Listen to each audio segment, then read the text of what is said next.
అతని క్లారిఫికేషన్ చూశానండి. నా ఇష్టం వచ్చినట్టు నేను మాట్లాడతాను అనలేదు.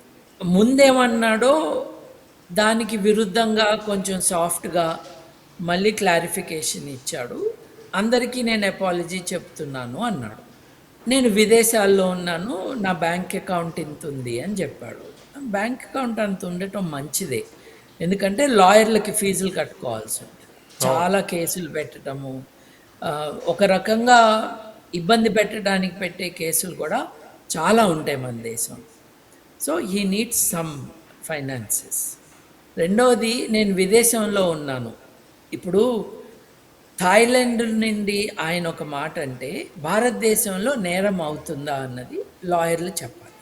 మన ఈ ఐపీసీని దేన్నైతే బిఎన్ఎస్ అని మార్చారో, అవును. ఆ న్యాయ సూత్రాల ప్రకారం భారత పాస్‌పోర్ట్ ఉన్నవారు భారతదేశం బయట కూడా భారతదేశంలో పనిషబుల్ అఫెన్స్ చేస్తే, వారికి భారతదేశంలోనే ఆ పని చేసినట్టుగా, ఆ తప్పు చేసినట్టుగా వారిని ఆ జ్యూరిస్డిక్షన్‌లోకి అట్రాక్ట్ చేసుకోగలదు ఇండియన్ సిస్టమ్ అని మన ఈ బిఎన్ఎస్ చెప్తూ ఉంది. It's clarifying.